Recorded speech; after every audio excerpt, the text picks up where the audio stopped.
Selamat datang kembali di pembahasan kita.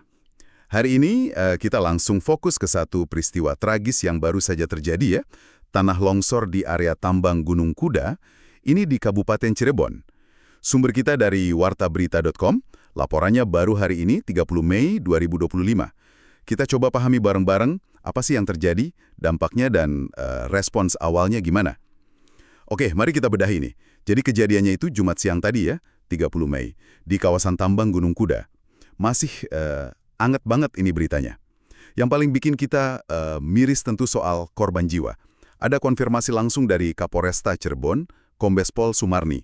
Beliau menyatakan 14 pekerja tambang meninggal dunia.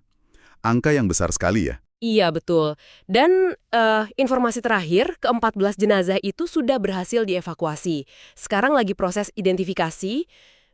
Data korban yang ada ini menunjukkan betapa personalnya tragedi ini ya. Mereka kan bukan cuma angka.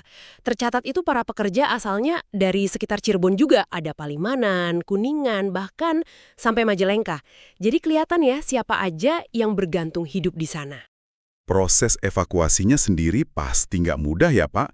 Di lokasi tambang itu, medannya kan biasanya berat. Laporan menyebut ada tim gabungan yang turun tangan ya. Benar. Ada BPBD Kabupaten Cirebon, terus dibantu juga sama teman-teman dari Polri, TNI, dan relawan juga banyak. Mereka pakai alat berat juga untuk mencari korban yang mungkin masih tertimbun. Situasinya ya dilaporkan cukup sulit memang di lapangan. Oh begitu. Terus ada info tambahan dari Kapolsek Arjawinangun, Kompol Sumairi. Beliau bilang, mayoritas korban itu penambang sama awak pengangkut material. Jadi, ya memang mereka yang sehari-hari kerja di titik rawan itu ya. Nah, terkait ini, polisi juga gerak cepat. Sekarang nih ada 6 orang dari pihak pengelola tambang yang lagi diperiksa, dimintai keterangan. Ini sinyal awal ya, bahwa proses investigasi untuk cari tahu penyebab dan mungkin ada unsur lain atau kelalaian itu udah mulai jalan. Respon cepat juga datang dari pemerintah provinsi ya. Saya baca Pemprov Jabar langsung ambil langkah tegas, menghentikan sementara seluruh aktivitas pertambangan di Gunung Kuda. Ini langkah krusial ya untuk cegah risiko lanjutan, setidaknya sekarang ini. Betul, dan itu diperkuat lagi di level kabupaten.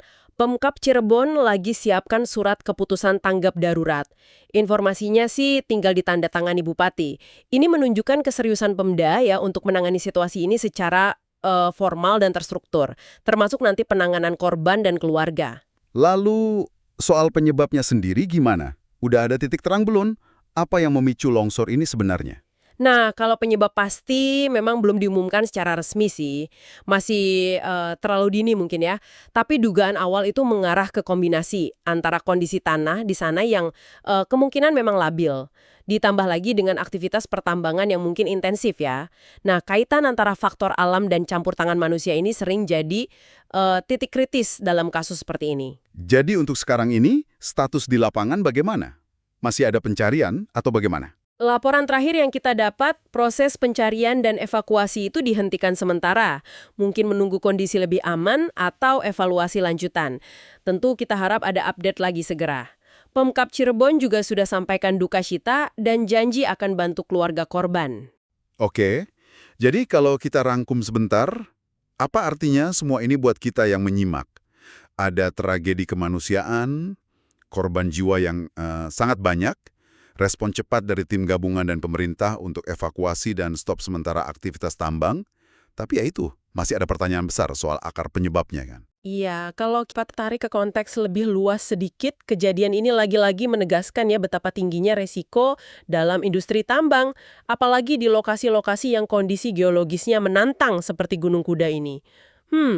Ini jadi pengingat keras soal pentingnya standar keselamatan kerja, K3 itu nggak bisa ditawar, dan juga analisis dampak lingkungan yang komprehensif sebelum dan selama operasi tambang. Mungkin ini bisa jadi bahan renungan juga untuk Anda di rumah. Di luar soal mencari penyebab teknis longsornya ya, pertanyaan mendasar apa sih yang muncul soal bagaimana kita menyeimbangkan antara, katakanlah, dorongan ekonomi dari tambang, dengan keharusan menjaga lingkungan, dan yang paling penting, ya keselamatan nyawa pekerja. Apalagi di zona rawan begini.